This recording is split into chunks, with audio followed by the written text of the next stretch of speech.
여러분, 혹시 아십니까? 지금 이 순간에도 서울 한복판에서 야생수달이 사냥을 하고 있다는 사실을요. 1,000만 명이 사는 대도시, 빌딩 숲 한가운데서 말입니다. 믿기 어렵죠? 세계적인 환경 다큐멘터리 감독도 믿지 않았습니다. 그녀는 서울에 왔어요. 청계천이 가짜라는 걸 폭로하기 위해서였죠. 20년 경력의 냉철한 전문가가 카메라와 녹음기를 들고 증거를 찾으러 온 겁니다. 그런데 말입니다. 그녀가 발견한 건 가짜가 아니었어요. 전 세계가 불가능하다고 말한 기적이었죠.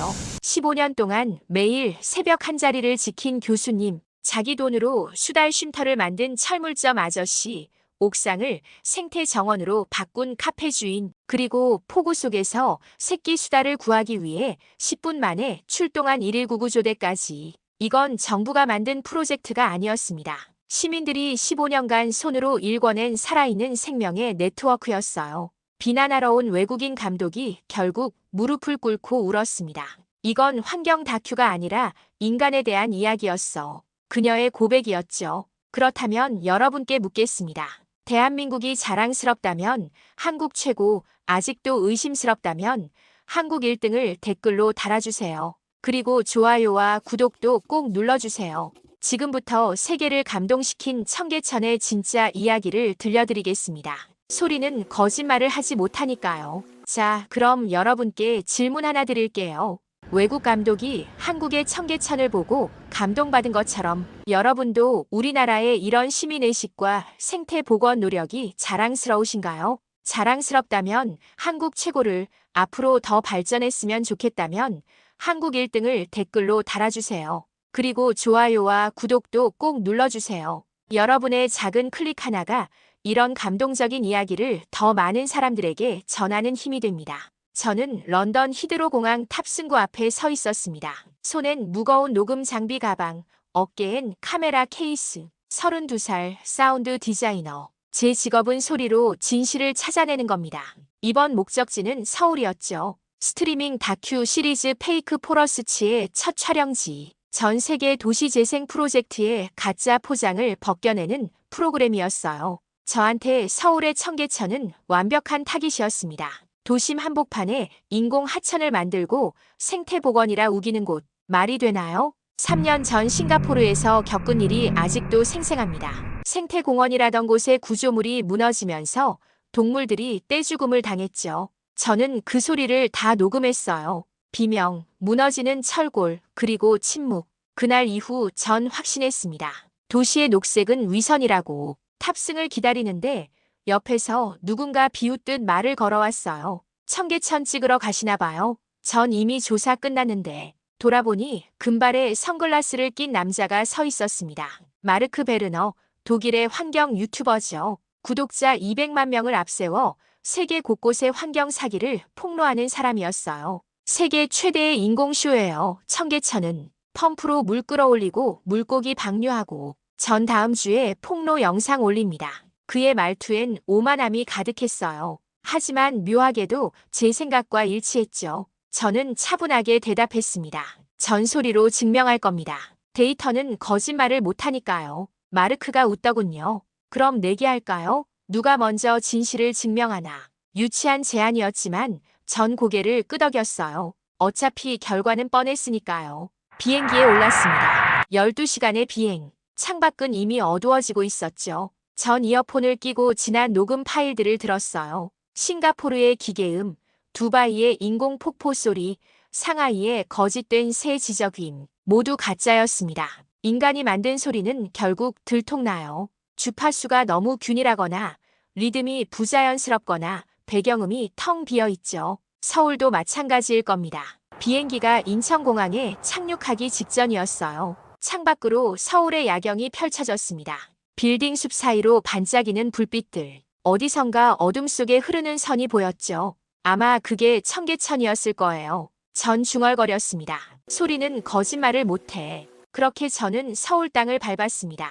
가짜를 폭로하러 온 사람으로서. 하지만 그때의 전 몰랐죠. 제가 듣게 될 소리가 세상에서 가장 진실한 것이 될 거라는 걸. 서울에 도착한 첫날 밤, 전 곧바로 청계천으로 향했습니다.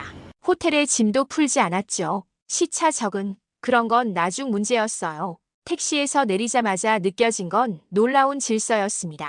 밤 10시가 넘었는데도 거리엔 사람들이 많았어요. 하지만 시끄럽지 않았죠. 런던의 밤거리와는 완전히 달랐습니다. 청계천 다리 위에 섰어요. 아래로 조명이 비친 물줄기가 흐르고 있었죠. 관광객들이 사진을 찍고 연인들이 걷고 있었습니다. 전형적인 도시 쇼케이스처럼 보였어요. 역시 쇼잖아요. 뒤에서 익숙한 목소리가 들렸습니다. 마르크였죠. 그는 이미 드론을 띄우고 있었어요. 조명 좀 보세요. 완벽하게 연출됐잖아요. 인스타그램용 배경이죠. 전 대답하지 않았습니다. 대신 가방에서 하이드로폰을 꺼냈어요. 수중 녹음기죠. 물속 소리야말로 진실을 보여줍니다. 다리 난간에 몸을 기대고 마이크를 물속에 담갔어요. 헤드폰을 끼고 볼륨을 올렸습니다. 처음엔 예상했던 소리가 들렸죠. 물 흐르는 소리, 멀리서 들려오는 차 소음, 그리고 잠깐 이상했어요. 저주파 대역에서 규칙적인 클릭음이 잡혔습니다. 기계음이라기엔 너무 불규칙했고 자연음이라기엔 너무 선명했어요. 리듬이 있었죠. 살아있는 생명체의 패턴 같았습니다. 전 마이크를 천천히 움직였어요. 상류 쪽으로 각도를 바꾸자 소리가 더 뚜렷해졌습니다. 물속에서 뭔가 움직이고 있었어요. 뭐 잡혔어요? 마르크가 비웃듯 물었죠. 펌프 소리 아니에요? 아니면 스피커로 트는 자연음? 전 헤드폰을 벗고 녹음기 화면을 확인했습니다. 타영이 춤추듯 움직이고 있었어요. 이건 기계가 만들 수 있는 패턴이 아니었죠. 이건 기계음이 아니야. 제 목소리가 떨렸습니다. 확신이 흔들리고 있었어요. 마르크는 코웃음 쳤죠. CG 장난 아니에요. 요즘 기술 좋잖아요. 하지만 전 20년 넘게 소리를 다뤘습니다. 진짜와 가짜의 차이점은 귀로 구분할 수 있어요. 이 소리는 진짜였습니다. 물을 뚫어지게 바라봤어요. 조명 아래로 뭔가 반짝였습니다. 물고기 떼였죠. 꽤 큰 녀석들이 무리지어 헤엄치고 있었어요. 도심 한복판에서요. 전 무의식 중에 카메라를 들었습니다. 줌을 당기자 물고기들의 비늘이 선명하게 보였어요. 건강해 보였죠. 방류한 지 얼마 안 된 물고기라면 저렇게 활발할 수 없습니다. 내일 다시 와야겠어. 중얼거렸죠. 마르크는 이미 드론을 회수하며 가고 있었어요. 전 한동안 그 자리에 서 있었습니다. 물소리를 들으면서요. 런던에선 맡았던 하수구 냄새가 여기선 전혀 나지 않았어요. 이상했습니다. 제가 준비해온 모든 시나리오와 달랐죠. 녹음기를 끄며 혼잣말처럼 말했어요. 이건 진짜야. 그 순간 물속에서 또 한 번 반짝임이 일었습니다. 뭔가 더 큰 것이 지나간 것 같았죠. 전 결심했어요. 내일 새벽 사람들이 오기 전에 다시 오겠다고. 진짜 소리를 듣기 위해서. 알람이 울렸습니다. 새벽 4시 30분. 서울의 아침은 아직 어두웠어요. 전 재빨리 옷을 입고 장비를 챙겼습니다. 삼각대, 망원 렌즈, 하이드로폰, 그리고 적외선 카메라까지. 야생동물 촬영용 장비였죠. 택시 기사님은 이른 시간인데도 친절했어요. 청계천요? 운동 나가세요? 전 어색하게 웃으며 고개를 끄덕였습니다. 새벽의 청계천은 완전히 다른 공간이었어요. 어젯밤의 조명은 꺼져 있었고 오직 가로등 몇 개만 어스름을 밝히고 있었죠. 관광객도 연인도 없었습니다. 고요했어요. 전 다리 아래 평평한 돌 위에 삼각대를 설치했습니다. 렌즈를 물가로 향하게 하고 하이드로폰을 조심스럽게 물속에 담갔어요. 헤드폰을 끼자 세상이 바뀌었습니다. 물 흐르는 소리, 바람이 나뭇잎을 스치는 소리, 멀리서 들려오는 새벽새의 지저귀임, 모든 게 층층이 쌓여 하나의 교향곡을 이뤘죠. 그리고 그때였어요. 첨벙. 물소리와는 다른 명확한 물보라 소리가 들렸습니다. 전 숨을 죽이고 렌즈를 통해 들여다봤어요. 적외선 모드가 어둠 속 움직임을 포착했죠. 수달이었습니다. 진짜 수달이요. 몸길이 70cm쯤 되는 갈색 털의 동물이 물속에서 헤엄치고 있었어요. 우아하고 빠른 움직임. 훈련된 동물의 그것이 아니었습니다. 야생의 본능이 느껴졌죠. 수달은 물속으로 잠수했어요. 5초, 10초, 15초. 그리곤 입에 뭔가를 물고 수면 위로 올라왔습니다. 물고기였어요. 다음 순간이 결정적이었죠. 수달은 근처 바위 위로 올라갔습니다. 그리곤 능숙하게 물고기를 먹기 시작했어요. 이빨로 찢고 씹고 삼키는 모든 동작이 자연스러웠죠. 제 손이 떨렸습니다. 20년간 전 세계를 다니며 가짜 생태 현장을 수없이 봤어요. 훈련된 동물들은 달라요. 움직임이 정해져 있고 먹이를 먹는 방식도 인위적이죠. 하지만 이 수달은 달랐습니다. 완벽하게 야생이었어요. 먹이를 다 먹은 수달은 앞발로 얼굴을 문질렀습니다. 털을 다듬는 행동이었죠. 그리곤 물속으로 풍덩 뛰어들었어요. 파장이 동심원으로 퍼져나갔습니다. 전 카메라에서 눈을 떼지 못했어요. 수달은 다시 잠수했다가 올라오길 반복했죠. 사냥을 즐기는 것 같았습니다. 한 20분쯤 지났을까요? 수달이 물 위로 머리를 내밀고 제 쪽을 봤어요. 정확히는 카메라 렌즈를 봤죠. 그 눈빛을 잊을 수가 없습니다. 경계하면서도 호기심 어린 살아있는 야생의 눈이었어요. 인간을 두려워하면서도 자신의 영역을 지키려는 의지가 느껴졌죠. 우리는 3초 정도 눈을 마주쳤습니다. 그리곤 수달은 물속으로 사라졌어요. 전 헤드폰 너머로 제 심장 박동 소리를 들었습니다. 마이크가 제 떨림까지 잡아낸 거죠. 이건 말이 나오지 않았어요. 싱가포르에서 봤던 건 쇼였습니다. 두바이의 생태공원도 상하이의 습지도 모두 연출이었죠. 하지만 지금 제가 본 건 쇼가 아니었어요. 진짜였습니다. 도심 한복판, 1,000만 명이 사는 서울 복판에 야생동물이 살고 있었던 거예요. 하늘이 서서히 밝아오고 있었습니다. 전 삼각대를 그대로 둔 채 주저앉았어요. 20년 만에 처음으로 제 확신이 흔들렸습니다. 어떻게 이게 가능하지? 중얼거렸죠. 그때 물속에서 또 다른 소리가 들렸습니다. 2마리, 아니 3마리, 수달 가족이었어요. 전 떨리는 손으로 녹음기의 저장 버튼을 눌렀습니다. 이 소리를 세상에 들려줘야 한다고 생각했죠. 진실의 소리를요. 해가 떠올랐습니다. 새벽 6시쯤 됐을까요? 전 장비를 정리하며 주변을 둘러봤어요. 그때 다리 밑 그늘진 곳에서 누군가 움직이는 게 보였습니다.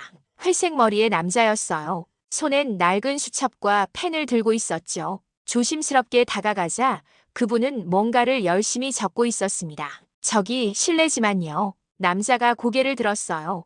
60대 후반쯤 돼 보이는 온화한 인상의 분이었죠. 아, 외국인이시네요. 촬영하셨어요. 놀라웠습니다. 제가 뭘 하는지 알고 있었던 거예요. 수달 봤죠? 오늘은 3마리 나왔을 겁니다. 정확했어요. 어떻게 아세요? 남자는 빙그레 웃으며 수첩을 보여줬습니다. 15년째 기록하고 있거든요. 매일 새벽 여기 와요. 수첩엔 빼곡한 글씨가 적혀 있었어요. 날짜, 시각, 날씨, 그리고 수달의 행동 패턴, 심지어 손으로 그린 스케치까지 있었죠. 제 이름은 김필규입니다. 전에 환경공학 교수였어요. 지금은 은퇴했지만요. 김필규 교수님은 자리에 앉으라며 손짓했습니다. 전 너클 잃고 그분 옆에 앉았어요. 2010년에 처음 봤습니다. 그때만 해도 사람들이 안 믿더라고요. 서울 한복판에 수달이라니. 그분의 손가락이 수첩 페이지를 넘겼어요. 그래서 매일 기록했죠. 누가 뭐래도 증거를 남기려고요. 페이지마다 세심한 관찰 기록이 적혀 있었습니다. 수달이 선호하는 사냥 시간, 물고기 종류, 심지어 날씨에 따른 행동 변화까지요.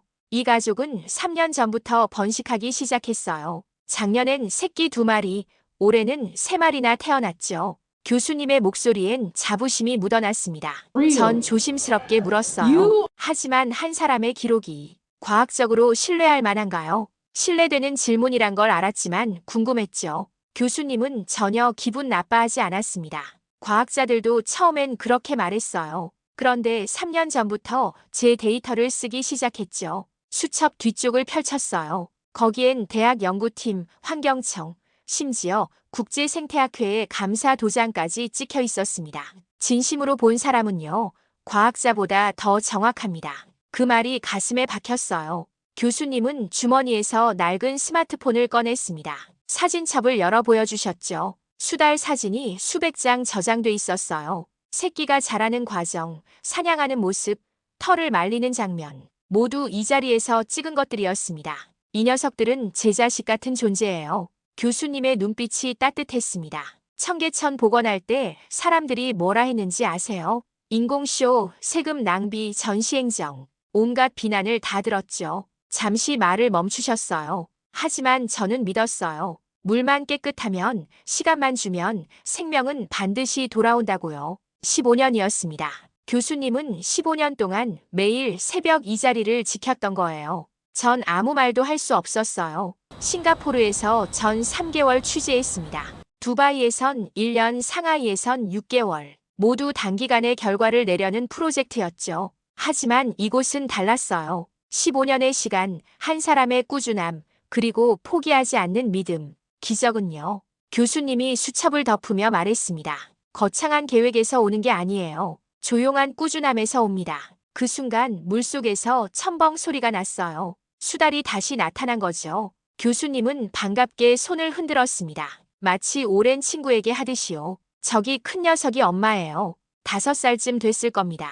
전 카메라를 들지 않았어요. 그냥 눈으로 봤죠. 수달은 물 위에 떠서 배를 드러내고 있었습니다. 완전히 경계를 푼 모습이었어요. 신뢰해요. 교수님이 말했습니다. 15년 동안 해치지 않으니까 이젠 저를 풍경처럼 여기는 거죠. 전 그제야 깨달았습니다. 이건 단순한 생태 복원이 아니었어요. 인간과 자연이 함께 만들어낸 15년의 이야기였던 겁니다. 한 가지 보여드릴 게 있어요. 김필규 교수님이 일어서며 말했습니다.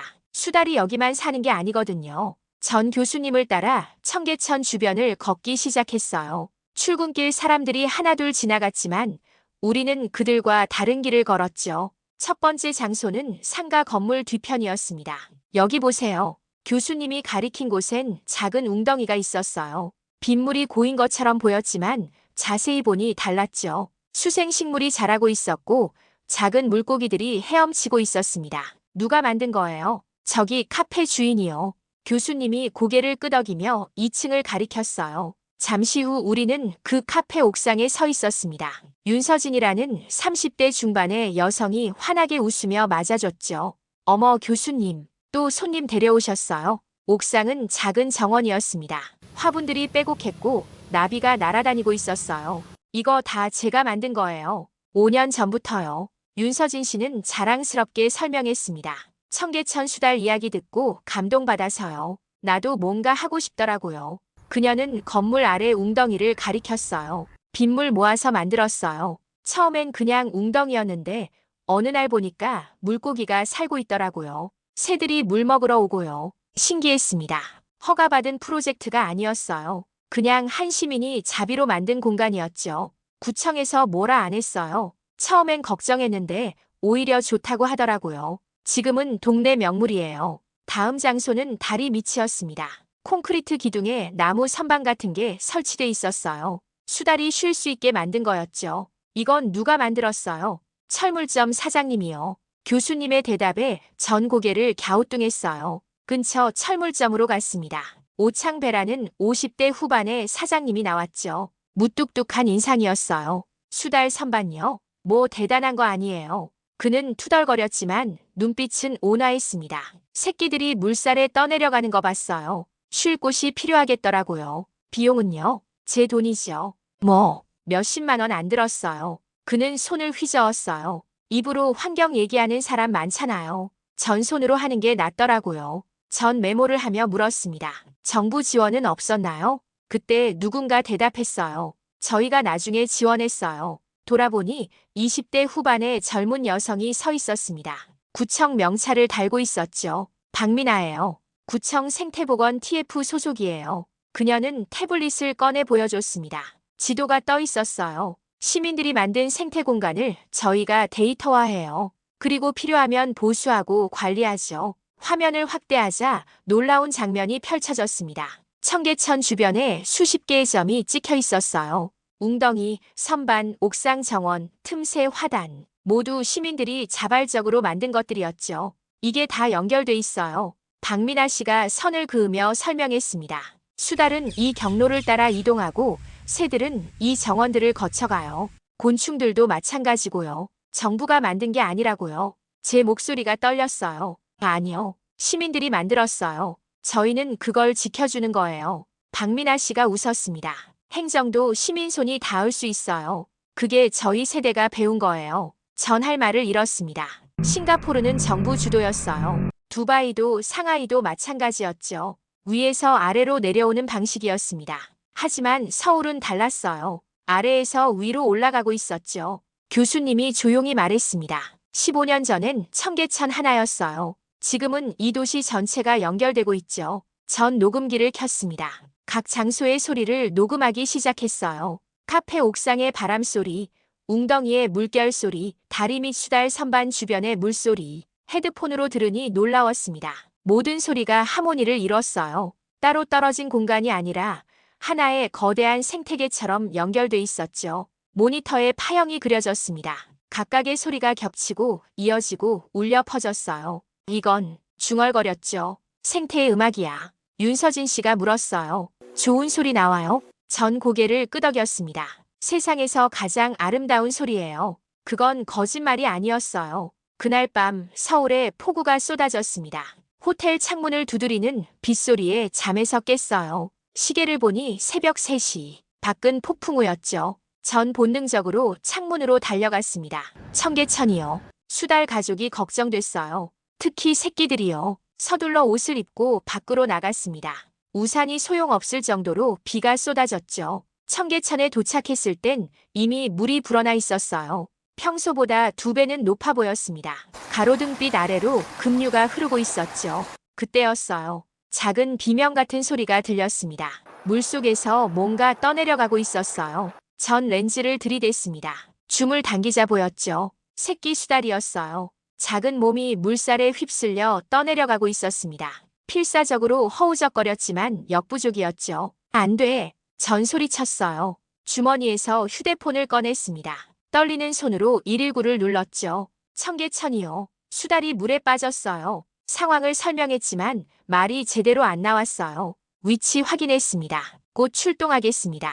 목소리는 침착했지만 전 믿을 수 없었어요. 동물 때문에 정말 올까? 10분도 안 돼서 사이렌 소리가 들렸습니다. 구조대 차량 2대가 멈춰 섰어요. 사람들이 우르르 내렸죠. 신고하신 분이세요? 선두에 선 남자가 물었습니다. 40대 초반쯤 단단한 체격이었어요. 유대성입니다. 1119 순환 구조대 팀장이에요. 전 떠내려간 방향을 가리켰어요. 저기로 갔어요. 유대성 팀장은 고개를 끄덕이고 팀원들에게 지시했습니다. 이번 교각 하류 수색, 보리 출동. 그때 차에서 개 한 마리가 뛰어나왔어요. 진돗개였습니다. 이름이 보리라니 딱 어울렸죠. 유대성 팀장은 보리에게 뭔가 냄새를 맡게 했어요. 제가 녹음하던 자리의 물이었습니다. 보리는 코를 킁킁거리더니 하류로 달려갔죠. 따라갑니다. 구조대원들이 움직였어요. 전 카메라를 들고 뒤따랐습니다. 기자 본능이 발동한 거죠. 하류 쪽 얕은 여울에서 보리가 멈춰 섰어요. 짖었습니다. 찾았다. 대원 한 명이 소리쳤어요. 바위 틈에 새끼 수달이 끼어 있었습니다. 몸을 떨고 있었죠. 유대성 팀장이 조심스럽게 다가갔어요. 장갑을 낀 손으로 천천히 새끼를 꺼냈습니다. 저체온이에요. 빨리 조치해야 합니다. 그 순간 사람들이 모여들기 시작했어요. 새벽인데도 불구하고요. 김필규 교수님도 있었습니다. 그리고 카페 주인 윤서진 씨, 철물점 오창배 사장님까지요. 수의사 왔어요. 누군가 소리쳤어요. 동네 동물병원 원장님이었습니다. 여기서 응급처치하겠습니다. 수의사는 가방을 열고 장비를 꺼냈어요. 구조대원이 담요를 펼쳤고 윤서진 씨는 카페에서 온열팩을 가져왔죠. 오창배 사장님은 방수포를 펼쳐 비를 막아줬어요. 전 그 장면을 카메라에 담았습니다. 비 내리는 새벽, 야생동물 한 마리를 위해 모인 사람들. 구조대원, 시민, 수의사, 그리고 진돗개 한 마리. 모두가 한 팀이었어요. 심박수 안정됐어요. 수의사가 말했습니다. 사람들 사이에서 안도의 한숨이 나왔죠. 김필규 교수님이 조용히 말했습니다. 센터로 보내면 안 됩니다. 어미와 재결합시켜야 해요. 유대성 팀장이 고개를 끄덕였어요. 동의합니다. 생명은 가족과 함께 있어야죠. 그 말에 전 카메라를 내렸습니다. 손이 떨렸어요. 싱가포르에서 전 동물들이 죽어가는 걸 촬영했습니다. 렌즈 뒤에 숨어서요. 두바이에서도 상하이에서도 마찬가지였죠. 하지만 지금은 달랐어요. 전 카메라를 가방에 넣고 다가갔습니다. 제가 도울 일이 있나요? 유대성 팀장이 놀란 표정으로 봤어요. 담요 좀 잡아주시겠어요? 전 고개를 끄덕이고 담요 한쪽을 잡았습니다. 빗물이 옷을 적셨지만 신경 쓰이지 않았어요. 새끼 수달이 천천히 눈을 떴습니다. 작고 까만 눈동자였죠. 겁에 질렸지만 살아있었어요. 진돗개 보리가 다가와 새끼를 핥았습니다. 위로하듯이요. 이제 괜찮을 거예요. 수의사가 웃으며 말했어요. 전 그때 깨달았습니다. 이건 촬영이 아니었어요. 생명이었죠. 비는 계속 내렸지만 아무도 떠나지 않았습니다. 새끼 수달이 완전히 안정될 때까지 모두가 그 자리를 지켰어요. 유대성 팀장이 제게 말했습니다. 외국인이신데 고맙습니다. 전 고개를 저었어요. 제가 더 고마워요. 이런 모습 처음 봤거든요. 그는 빙그레 웃었습니다. 생명 앞에선 직업도 국적도 없어요. 다 똑같죠. 머리가 짧게 짖었어요. 마치 동의한다는 듯이요. 비가 그쳤습니다. 새벽 5시쯤이었어요. 새끼 수달은 작은 이동 케이지 안에서 체온을 회복하고 있었죠. 수의사는 괜찮다고 했지만 진짜 문제는 지금부터였어요. 어미를 찾아야 합니다. 김필규 교수님이 말했어요. 제가 아는 곳이 있어요. 어미가 자주 나타나는 장소죠. 우리는 조용히 이동했습니다. 유대성 팀장, 교수님, 수의사, 그리고 저까지.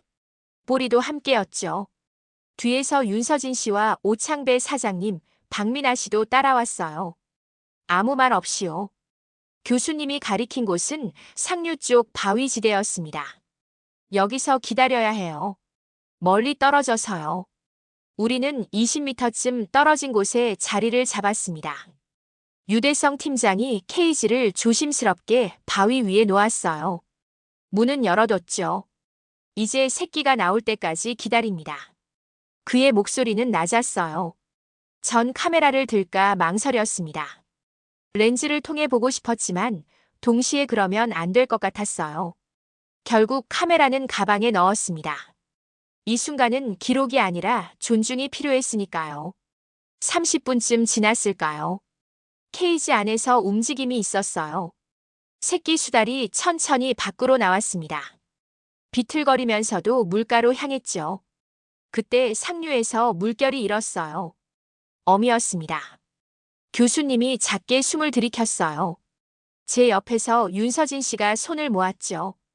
어미 수달은 경계하며 천천히 다가왔습니다. 코를 킁킁거리며 새끼 냄새를 맡았어요. 그리고 다음 순간이었죠. 어미가 새끼를 확인하더니 몸으로 감쌌습니다. 새끼는 작게 울었어요. 어미는 계속 새끼를 핥았죠. 제 눈에서 뭔가 흘러내렸습니다. 눈물이었어요. 20년 넘게 이 일을 했지만 렌즈 뒤에서 운 건 처음이었습니다. 옆을 보니 윤서진 씨도 눈물을 닦고 있었어요. 오창배 사장님은 고개를 돌렸지만 어깨가 떨리고 있었죠. 유대성 팀장은 조용히 웃고 있었습니다. 잘했다. 그가 중얼거렸어요. 보리에게 하는 말인지 자기 자신에게 하는 말인지 모르겠더군요. 어미는 새끼를 물고 물속으로 들어갔습니다. 두 마리는 천천히 상류로 헤엄쳐 갔어요. 한참을 그렇게 지켜봤습니다. 아무도 말하지 않았어요. 환호도 박수도 없었죠. 그저 조용히 서서 그들이 사라질 때까지 봤습니다. 이게 진짜 존중이구나 싶었어요. 소리 없는 존중이요. 동이 트기 시작했습니다. 서울의 새벽빛이 청계천 수면에 반사됐죠. 김필규 교수님이 수첩을 꺼내 뭔가를 적었어요. 오늘 기록은 특별하겠네요. 그가 웃으며 말했습니다. 새끼 구조 재결합 성공. 그리고 교수님이 우리를 둘러봤어요. 함께한 사람들의 이름도 적어야겠어요. 박민아 씨가 태블릿을 열었습니다. 구청 보고서에도 넣을게요. 시민협력 사례로요. 유대성 팀장이 보리 머리를 쓰다듬었어요. 너도 수고했다. 보리는 꼬리를 흔들며 김필규 교수님에게 다가갔습니다. 교수님은 보리를 안아줬죠. 고맙구나. 오창배 사장님이 투덜거렸어요. 에휴, 새벽부터 고생이야. 가서 국밥이나 먹어야겠네. 윤서진 씨가 손뼉을 쳤습니다. 저희 카페 오세요. 아침 커피 제가 쏠게요. 다들 웃었어요. 긴장이 풀린 거죠. 전 그 모습을 바라봤습니다. 구조대원, 교수, 카페 주인, 철물점 사장, 공무원. 모두 다른 삶을 사는 사람들이었어요. 하지만 새벽 몇 시간 동안 우린 한 팀이었죠. 생명 하나를 살리기 위한 팀이요. 유대성 팀장이 제게 다가왔습니다. 다큐 잘 만들어주세요. 오늘 일도 넣어주시고요. 전 고개를 저었어요. 촬영 안 했어요. 그가 놀란 표정을 지었죠. 왜요? 좋은 장면이었잖아요. 전 물가를 바라보며 대답했습니다. 어떤 순간은요, 카메라보다 눈으로 봐야 해요. 마음으로 담아야 하고요. 유대성 팀장이 제 어깨를 두드렸습니다. 좋은 다큐 나올 것 같네요. 그는 팀원들을 불러 모았어요. 철수합니다. 수고들 했어요. 대원들이 장비를 정리하기 시작했죠. 김필규 교수님이 제게 물었습니다. 이제 믿으세요? 청계천이 진짜라는 거요. 전 고개를 끄덕였어요. 처음부터 진짜였어요. 제가 볼 줄 몰랐던 거죠. 교수님이 빙그레 웃었습니다. 보려고 하면 보여요. 언제든지요. 해가 완전히 떠올랐습니다. 출근하는 사람들이 다리 위를 지나갔어요. 그들은 몇 시간 전 여기서 무슨 일이 있었는지 모를 거예요. 하지만 괜찮았습니다. 어떤 기적은 조용히 일어나니까요. 소리 없이 말이죠. 전 마지막으로 물가를 바라봤습니다. 물은 여전히 흐르고 있었어요. 그 속에 생명이 숨쉬고 있었죠. 고마워요, 서울. 작게 중얼거렸습니다. 이 도시가 제게 가르쳐준 것들에 대해서요. 런던행 비행기에 올랐습니다. 2주간의 촬영을 마치고 돌아가는 길이었죠. 수화물엔 녹음 장비와 함께 김필규 교수님이 주신 수첩 복사본이 들어있었어요. 15년의 기록이요. 이륙 직전 창밖으로 서울의 스카이라인이 보였습니다. 2주 전엔 가짜를 찾으러 왔었죠. 하지만 지금은 달랐어요. 진짜를 발견하고 돌아가는 거였습니다. 베를린 본사에 도착했어요. 프로듀서 한스가 회의실에서 기다리고 있었죠. 엘리 잘 왔어. 폭로 영상 준비됐지? 그의 눈엔 기대가 가득했어요. 전 노트북을 열었습니다. 영상은 있어요. 하지만 폭로는 아니에요. 한스의 표정이 굳었죠. 무슨 소리야? 청계천이 가짜라는 증거를 찾으러 간 거잖아. 전 첫 번째 클립을 재생했습니다. 새벽의 청계천, 수달이 사냥하는 장면이었어요. 한스가 몸을 앞으로 기울였습니다. 두 번째 클립. 김필규 교수님이 수첩을 보여주는 장면이었죠. 세 번째. 시민들이 만든 생태 네트워크들. 네 번째. 폭우 속 구조 장면. 마지막 클립. 어미와 새끼가 재회하는 순간이었습니다. 회의실이 조용해졌어요. 한스는 한동안 아무 말도 하지 않았습니다. 이건 그가 입을 열었어요. 폭로가 아니라 희망이잖아. 전 고개를 끄덕였습니다. 맞아요. 전 희망을 발견했어요. 한스가 화면을 다시 봤습니다. 청계천이 진짜라고. 진짜보다 더 진짜예요. 시민들이 15년 동안 만들어 온 기적이에요. 전 녹음 파일도 들려줬습니다. 수달의 클릭음, 물소리, 시민들의 대화, 구조대의 발자국 소리. 모든 소리가 레이어처럼 쌓여 하나의 교향곡을 만들었죠. 한스가 의자에 기댔어요. 솔직히 말할게. 폭로 영상을 기대했어. 시청률이 잘 나오거든. 그가 잠시 멈췄습니다. 하지만 이건 세상이 들어야 할 소리야. 전 안도의 한숨을 쉬었어요. 제목을 바꾸고 싶어요. 뭐로? 도시의 숨청계천이 들려준 희망. 한스가 고개를 끄덕였습니다. 좋아. 그렇게 하자. 대신 조건이 있어. 뭔데요? 시리즈로 만들어. 전 세계 도시들을 다녀. 이번엔 희망을 찾으러 가는 거야. 제 가슴이 뛰었어요. 정말요? 청계천이 할 수 있다면 다른 도시들도 할 수 있을 거야. 내가 그걸 보여줘. 다음 날 편집실에서 작업을 시작했습니다. 마르크에게서 메시지가 왔어요. 엘리, 미안해. 나도 봤어. 구조 장면. 그건 연출이 아니더라. 협력하고 싶어. 전 웃으며 답장했습니다. 언제든 환영이야. 이젠 같은 편이잖아. 3개월 후 다큐멘터리가 공개됐습니다. 반응은 폭발적이었어요. 베를린 영화제에서 환경 다큐 부문 대상을 받았죠. 런던 타임스는 이렇게 썼습니다. 이건 환경 다큐가 아니라 인간에 대한 다큐다. 뉴욕 타임스도 특집 기사를 실었어요. 서울이 증명했다. 도시와 자연은 공존할 수 있다고. 각국의 환경단체에서 연락이 왔습니다. 우리 도시도 취재해달라고요. 김필규 교수님께 영상 링크를 보냈어요. 답장이 왔죠. 잘 봤습니다. 수달 가족 잘 지내요. 새끼도 무럭무럭 자라고 있고요. 서울에 또 오세요. 전 그 메시지를 보며 울었습니다. 행복한 눈물이었어요. 6개월 후 전 다시 인천공항에 내렸습니다. 이번엔 폭로가 아니라 배우러 온 거였죠. 김필규 교수님이 공항에 마중 나와 있었어요. 돌아온 걸 환영해요. 우리는 곧장 청계천으로 갔습니다. 새벽의 청계천은 여전했어요.